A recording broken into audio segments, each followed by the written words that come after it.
Mi bomo kar 1. novembra dal banner gor, Black Friday kupon in to je to.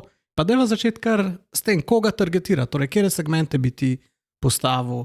Te, ki veš, da so ti že lanske tudi kupovali v Black Friday, Cyber Monday Weekend ali pa so redni potrošniki kuponov, ki jih daješ ven. Se pravi, znotraj njih bi naredil neko segmentacijo, da imaš une, ki so bili res sam Black Friday, tisti, ki so neke bile fulno brezplačna poštnina. Pa imaš pa userje, ki so bili nedavno zelo aktivni, zelo angažirani, v smislu, da ti na mailu klikajo stvari, da ti obiskujo spletno stran.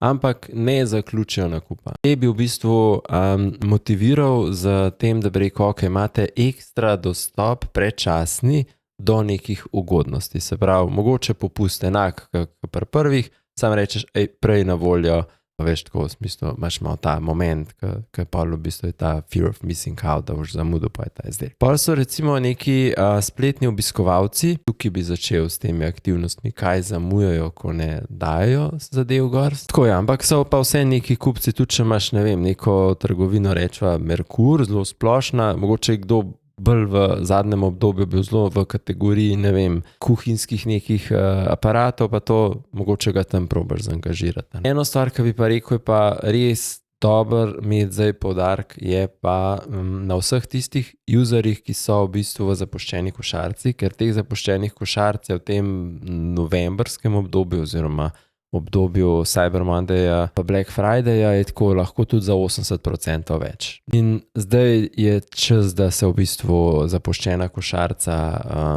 da ji dodamo mečkan dodatkov, ne, proteine, špinačo, tako da dejansko jo obogatimo, no, da ni tisti en message, ki ga pošljemo.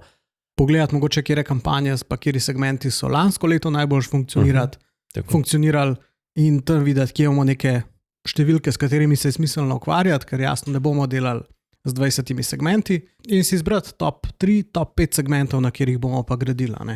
Drugo je pa še ta komunikacijska omnikanalnost, da smo prisotni tam, kjer so naši kupci. Ne?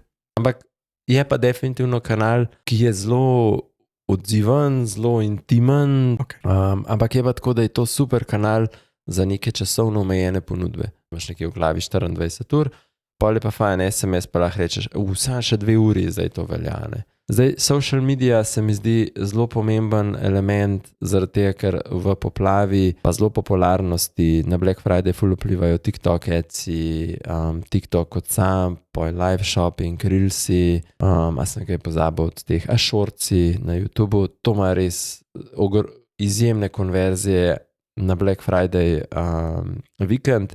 Ja, se mi zdi, da glavno je pa še vedno res dobra ponudba. Ne? Potem pa vidim, da je ista akcija, kot je bila en mesec nazaj. In tako, pač dobra ponudba je pomembna.